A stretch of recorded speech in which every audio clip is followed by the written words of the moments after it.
Good morning students, फिर वही नई उत्साह के साथ द भारतीय न्याय संहिता 2023। उसमें 1 से लेकर 356 सेक्शन है। पुराना आईपीसी 1860 जो लॉर्ड मैकाले द्वारा लिखा गया था, उसमें 1 से 511 सेक्शन था। हम अभी चल रहे हैं जनरल एक्सेप्शन में। सामान्य अपवाद मैंने कौन परिस्थिति में ऐसा है जो एक एक्यूज के ऑफेंस से छूट दे देता है। जनरल एक्सेप्शन है ये समान अपवाद जो 14 से लेकर 44 तक पढ़ना है। पहले 76 से लेकर 106 तक पढ़ना था। When is defence of accident available in accused person. Accident section 18 चल रहा है। 18 कहता है accident in doing a lawful act. विधिपूर्ण कार्य करने में दुर्घटना हो जाता है तो कोई अपराध नहीं होगा। Nothing is in offence which is done by accident और मिसफॉर्चून और दुर्भाग्यपूर्ण and without any criminal intention knowledge, without any criminal knowledge in doing of lawful manner. Lawful manner होना चाहिए। बाय लॉफुल मीन्स भी औजार भी लॉफुल होना चाहिए and with proper care and caution होना चाहिए। ये सब प्रूव करना पड़ेगा तब एक्सीडेंट प्रूफ होगा और आपको कोई भी बात अपराध नहीं होगा। कोई भी बात अपराध नहीं है जो दुर्घटना या दुर्भाग्यवश हो जाती है और किसी आपराधिक आशय या ज्ञान के बिना होना चाहिए। विधिपूर्ण प्रकार से विधिपूर्ण साधनों द्वारा होना चाहिए। उचित सतर्कता और सावधानी के साथ विधिपूर्ण कार्य करने में हो जाती है। इसमें for defence must be prove. Defence लेने के लिए इसे प्रूव करना पड़ेगा। Something is done by accident और मिसफॉर्चून। एक्सीडेंट और मिसफॉर्चून से दुर्भाग्यपूर्ण हुआ है, दुर्घटना का। There is absence of criminal intention and knowledge. और ना कोई क्रिमिनल इंटेंशन रहा है, ना कोई ज्ञान रहा है। एब्सेंस उसका साबित करना पड़ेगा। The act must be lawful. और एक्ट मस्ट लॉफुल होना चाहिए। गोली बंदूक नहीं होना चाहिए, लॉफुल होना चाहिए।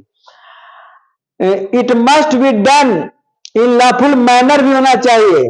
It must done by lawful means भी, औजार भी लॉफुल होना चाहिए। It must be done with proper care and caution होना चाहिए। वहां पर सही व्यक्ति को हटा देना चाहिए। इलस्ट्रेशन में एक कुल्हाड़ी से काम कर रहा है। A is at work with the hatchet. The head flies off. उसका हेड, कुल्हाड़ी का हेड फ्लाइज ऑफ, खुलकर फिर बिगाड़ जाता है। Kills a man who is standing bye. जो बगल में खड़ा था उसकी मर्डर हो जाता है, मौत हो जाती है। हियर यहां if there is no want of proper caution on the part of A. जबकि ए पूरा प्रॉपर कॉशन लेकर ही काम कर रहा था। सबको हट जाइए भाई, यहाँ पर हम लकड़ी फाड़ रहे हैं। His act excusable। उसका एक्ट क्षमा योग्य होगा। And not an offence. कोई ऑफेंस, कोई अपराध नहीं होगा।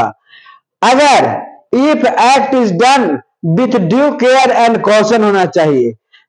Not done with due care and caution the accused can not get benefit of this section 18 का बेनिफिट नहीं ले पाएगा यदि ड्यू कॉशन और ड्यू केयर एंड कॉशन में नहीं करे। बगल में सभी को हटा दिया जाता है।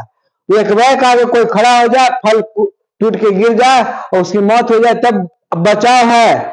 एक्सीडेंट बचाव है, लेकिन एक्सीडेंट में इतना चीज साबित कर देना चाहिए कि हम एक्सीडेंट हुआ है, दुर्भाग्यपूर्ण हुआ है, एब्सेंस ऑफ क्रिमिनल इंटेंशन रहा है, नॉलेज भी नहीं था हमको।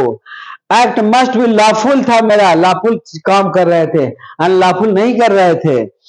और लॉफुल मीन्स से कर रहे थे, इन्हें कि अनलॉफुल मीन्स भी नहीं था, औजार भी अनलॉफुल नहीं था हमारे पास। और it must be proper with proper care and caution. सबको हटा दिए थे। उसी स्थिति में आपको क्षमा योग है। एक्सीडेंट किसी भी हालत में क्षमा योग है, लेकिन ये सब इंग्रेडिएंट है जो प्रूव करना पड़ेगा। यदि आपको जनरल एक्सेप्शन का फायदा लेना है तो ये सब प्रूफ यदि हो जाता है तो आपको जनरल एक्सेप्शन का फायदा मिलेगा। और यदि नहीं प्रूफ होता है तो जनरल एक्सेप्शन का फायदा नहीं मिलेगा। यदि आपको समझ में आ गया सेक्शन 18 तो सब्सक्रिप्शन बॉक्स में जाकर सब्सक्राइब कर दीजिएगा और यदि नहीं समझ में आया है तो कमेंट बॉक्स में जाके कमेंट करिए, हम दोबारा समझाएंगे। धन्यवाद, धन्यवाद, धन्यवाद।